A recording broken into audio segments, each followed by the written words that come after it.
Extrait du livre MK, Abus rituel et contrôle mental, par Alexandre Le Breton. Extrait du chapitre 2 intitulé Les racines des abus rituels traumatiques et du contrôle mental. Sous-chapitre Magie sexuelle et société secrète. Page 99. L'occultiste et journaliste Pierre Manoury, auteur d'un traité pratique de magie sexuelle, définit ainsi cette discipline. Il note: on peut donc cataloguer la sexualité magique selon 3 grands critères. Petit 1. Abstinence, privation, macération et chasteté. Ceci dans un contexte mystique, une démarche symbolique ou de communion avec des hiérarchies spirituelles de nature élevée. Petit 2. Par une exacerbation du désir potentialisant des énergies appliquées à des rites et cérémonies de magie dites pratiques, l'érotisation n'étant dans ce cas que cérébrale. C'est le principe le plus répandu dans la plupart des magies cérémoniales et les ritueli de base de la haute sorcellerie. Petit 3. Enfin dans les magies de sorcellerie regroupées sous le terme générique de magie sexuelle, où exacerbation et potentialisation du désir et des énergies sont suivies d'une libération dans le contexte rituel lui-même, selon des modalités très spéciales. Les applications dans ces cas spécifiques sont d'une redoutable efficacité sur les plans matériels, physiques et psychiques. La magie sexuelle peut donc être considérée comme une base de pratiques rituelles applicable à très haut niveau, par des gens entraînés et responsables, et constituant un des grands instruments de pouvoir, sinon le plus puissant. La magie sexuelle est donc une pratique essentiellement basée sur une utilisation de l'énergie vitale, laquelle devra être domestiquée, filtrée, captée, accumulée, développée, potentialisée puis canalisée dans le cadre du rituel. La magie liée au sang et la magie sexuelle sont les 2 plus puissantes magies, car elles utilisent la force vitale humaine pour donner du pouvoir à celui qui les pratique. C'est la raison pour laquelle elles sont généralement combinées. La magie sexuelle s'inspire du tantrisme oriental. Elle vise à maîtriser ce qu'on appelle la Kundalini et l'immense potentiel énergétique sexuel. Dans le tantrisme, la Kundalini est identifiée à Shakti, la déesse serpent, présente dans le corps humain à la base du sacrum, censée s'élever le long de la colonne vertébrale lors d'une montée de Kundalini, afin d'atteindre le cerveau en irriguant tous les centres énergétiques, les chakras, de sa puissance. Dans la mythologie grecque, les adorateurs de Dionysos étaient souvent représentés portant un bâton surmonté d'une pomme de pin. Cela représente l'énergie de la Kundalini lorsqu'elle remonte l'épine dorsale vers la glande pinéale située au 6e chakra, symbolisée ici par la pomme de pin. En effet, nous retrouvons les conceptions et les pratiques du tantrisme dans le dionyssisme. Marcel Détienne écrit dans son livre Dionysos mis à mort: le dépassement du sacrifice que les orphiques et les pythagoriciens opèrent par le haut, le dionyssisme l'accomplit par le bas. Les fidèles de Dionysos s'ensauvagent et se conduisent comme des bêtes féroces, écrit-il. Le dionyssisme permet d'échapper à la condition humaine en s'évadant dans la bestialité par le bas, du côté des animaux, tandis que l'orphisme propose la même évasion du côté des dieux. Dans le monde dionysiaque, on appelle orgiasme les pratiques correspondant à celles du tantrisme. L'orgiasme consiste en des cérémonies de groupe dans lesquelles ont lieu des sacrifices de sang, des danses extatiques et des rites érotiques. Dionysos se présente sous le double aspect d'un dieu de la nature et d'un dieu des pratiques orgiaques, tout comme Shiva en Inde ou Osiris en Égypte. L'orgiasme vise au déconditionnement de l'être qui retourne pour un moment à sa nature la plus profonde et la plus refoulée. Ce retour aux instincts bestiaux est un aspect important dans la méthode tantrique. Les enseignements sur le tantrisme nous apprennent entre autres qu'une relation charnelle et sexuelle est un partage d'énergie et de karma. Cela a donc pour conséquence que l'individu peut se retrouver contaminé par les troubles psychiques ou le mauvais karma de son partenaire, ou au contraire être profondément inspiré si le partenaire est un être spirituellement très pur.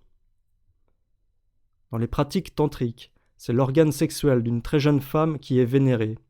D'après le Mahamudra Tilaka Tantra, les jeunes filles de plus de 20 ans n'ont plus de pouvoir occulte. La pureté et l'innocence de l'enfance est-elle recherchée dans les pratiques de magie sexuelle satanique ? Probablement que oui, Tout comme pour un sacrifice de sang, il s'agit de vampiriser cette réserve d'énergie et de pureté. D'autant plus lorsque l'enfant se retrouve dans un profond état de transe dissociative qui le connecte à d'autres dimensions. Il est utilisé alors comme un véritable outil de pouvoir. L'enfant est la pureté incarnée, l'innocence de la création de Dieu. Sa souillure et son sacrifice représentent l'ultime offrande faite à Satan. Voilà pourquoi nous retrouvons systématiquement des perversions sexuelles et des sacrifices de sang lors des abus rituels sataniques. Le sang de l'enfant est d'une grande pureté, et c'est à la puberté que le principe le plus pur de celui-ci passe dans la semence. C'est entre autres sur cela que s'appuie la magie sexuelle et ses aberrations. Dans son traité sur la magie sexuelle, Pierre Manoury fait une description du déroulement d'un rituel lors duquel la femme aura de multiples rapports sexuels avec plusieurs hommes en même temps. Ceci dans le but d'effectuer, je cite, « une charge énergétique chez la femme ». Voici ce qu'il décrit ensuite. Ces descriptions un peu scabreuses ne constituent nullement une incitation à la débauche. Ce sont des pratiques très discrètes, issues de traditions millénaires. Il faut savoir qu'elles constituent des pratiques rituelles de manipulation énergétique dans plusieurs traditions. De certaines sociétés occidentales très fermées, des sabbats de la haute sorcellerie, des bacchanales grecs au priapé en passant par les rituels orgiaques shivaïques. Certaines branches de la magie sont assez élitistes. La magie sexuelle fait partie de celle-ci. Un des pères de la magie sexuelle occidentale est Pascal Beverly Randolph. Selon lui, le véritable pouvoir sexuel est le pouvoir de Dieu, pouvant être utilisé à la fois comme une expérience mystique, mais également pour des pratiques magiques servant à obtenir de l'argent, le retour d'un être aimé ou pour toutes sortes de choses. Les enseignements sur la magie sexuelle de Randolph ont largement circulé dans de nombreuses sociétés secrètes et autres fraternités ésotériques européennes, particulièrement à l'Ordo Templi Orientis, l'OTO.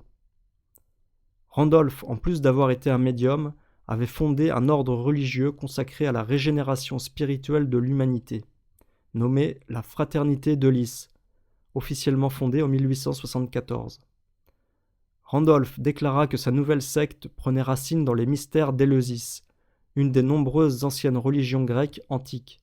Randolph était aussi lié avec la tradition rosicrucienne, mais il a affirmé que la Fraternité de Lys était bien plus connectée au mystère que ne l'est l'ordre des Rose-Croix, qui, selon lui, n'est seulement qu'une porte d'entrée pour accéder au sanctuaire de Lys. Les plus profonds secrets de Lys étant en grande partie centrés autour des rituels de magie sexuelle, en lien avec le culte de la fertilité des anciennes religions en mystère.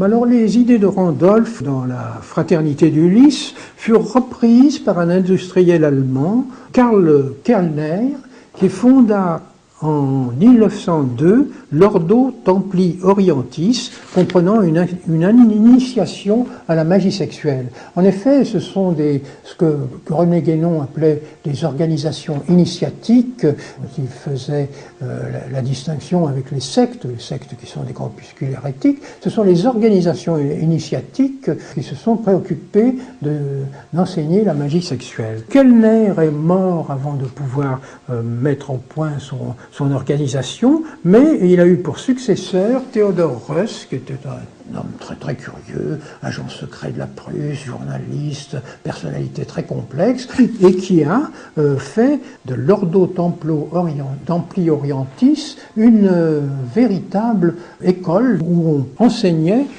cette discipline. Il organise la revue L'Oriflamme, où il annonça en 1912 « Notre ordre possède la clé qui ouvre toutes les mystiques maçonniques et hermétiques, à savoir l'enseignement de la magie sexuelle. » Or, l'OTO, puisque c'est comme ça qu'on a appelé l'Ordo Templi Orientis, l'OTO comprenait 9 grades d'initiation, Et c'est seulement à partir du 8e grade, donc il fallait avoir des connaissances préliminaires, qu'on abordait le problème, et on commençait, le 8e grade était consacré à la masturbation initiatique, c'est-à-dire que les initiés ne pouvaient se masturber qu'en pensant à des dieux ou à des déesses, pas à des êtres humains, les fantasmes devaient être des fantasmes divins. Vous voyez donc encore une fois l'élimination de tout l'élément démoniaque. Et le 8e degré était la magie sexuelle proprement dite, c'est-à-dire comment accomplir justement l'acte sexuel de manière à obtenir des pouvoirs surnaturels, peut-être pas surnaturels, mais des pouvoirs qui les rendaient supérieurs aux autres humains. Voilà. Et alors, Théodorus écrivit un livre, Lingam Yoni, pour rattacher son école au yoga tantrique. Mais ce n'était pas un bon écrivain, mais il eut l'intuition qu'il fallait se mettre en rapport avec l'homme le plus extraordinaire de cette époque, qui était Aleister Crowley. Alors Aleister Crowley, je lui ai consacré plusieurs articles, parce que c'est effectivement l'homme, le gnostique moderne, le plus inouï qui ait jamais existé. C'est un homme, il est né à Londres, c'est un contemporain d'Oscar Wilde, mais Oscar Wilde paraît un enfant de cœur à côté de lui, tellement dans sa vie, une perversité complexe et qui est tournée uniquement vers la métaphysique du sexe, n'est-ce pas? Alors j'ai raconté, je l'ai appelé un Don Juan métaphysique parce que Aleister Crowley, qui a fait partie d'une organisation londonienne, l'Hermetic Order of the Golden Dawn, c'est-à-dire l'hermétique de l'aube dorée, où était Yeats, le poète Yeats, où était le Bram Stoker, l'auteur de Dracula. Enfin, c'était quelque chose d'assez extraordinaire. L'hermétique de l'aube dorée, c'était des intellectuels qui se préoccupaient de magie noire, mais il a dominé par la magie blanche et l'alchimie. C'est quelqu'un qui a voulu créer une alchimie de la sexualité. Le corps devient une alchimie de l'homme et de la femme qui permet de transmuter, comme dans l'alchimie le plomb en or, qui permet de transmuter tout ce qui est vulgaire en sublime, n'est-ce pas? Et il a créé, Aleister Crowley, qui était d'une famille de fanatiques religieux, part de l'Apocalypse de Jean de Patmos, comme on y trouve un dragon, l'homme qui a le nombre 666, chevauché par une prostituée en rouge nommée Babylone. C'était un symbole de l'époque, naturellement, la prostituée Babylone. Mais lui, il en donne une interprétation différente. Le dragon 666, c'est lui. Il est la grande bête 666, et la prostituée en rouge, c'est Babylone, c'est pas Babylone, c'est le grand principe féminin de l'univers, et donc il va adorer Babylone, et la prostituée rouge, c'est la femme écarlate, Scarlet Woman, qui va rechercher tout le temps, dans toute sa vie, et qui va pour qu'elle lui serve de comparse pour explorer justement le monde invisible. Il a eu 8 femmes écarlates, dont la première était Rose Kelly, qu'il a épousée, et il les mettait en transe. Il les mettait en transe, parce qu'il avait des pouvoirs de magnétiseur extraordinaires, et il leur faisait converser avec le monde invisible, selon une technique d'ailleurs qui remonte à John Dee, l'astrologue de la reine Élisabeth Ier. Il les faisait dialoguer avec des entités invisibles. C'est ainsi que Rose Kelly, lors d'un voyage en Égypte, en 3 jours, eut l'impression d'être possédée par un esprit, par un ange gardien, Ewas, qui était l'ange gardien de Crowley, et lui dicta en 3 jours le livre de la loi, le Book of the Law, qui sera le livre fondamental, le livre de base de la religion gnostique de Crowley, qui fonda d'ailleurs, à qui il donna un nom, ça c'était l'Astrum Argentinum, c'était sa religion, qui avait pour principe chaque homme et chaque femme est une étoile.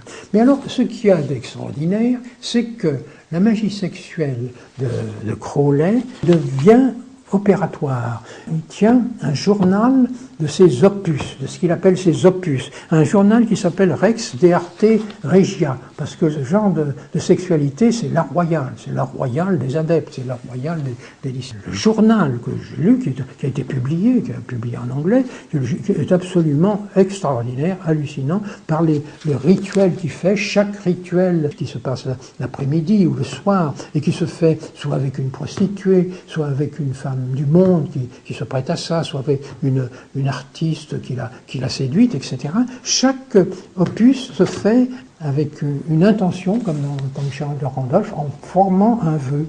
Beaucoup de ces vœux, comme il a pas d'argent, c'est de monnaie, donc c'est obtenir de l'argent. Mais il dit, il ne faut pas se dépiter si on ne reçoit pas un chèque le lendemain. Ça peut venir plus tard, ou bien ça peut être, il faut répéter l'action, elle répète plusieurs fois monnaie, les choses avec monnaie. Et il finit par recevoir de l'argent, naturellement.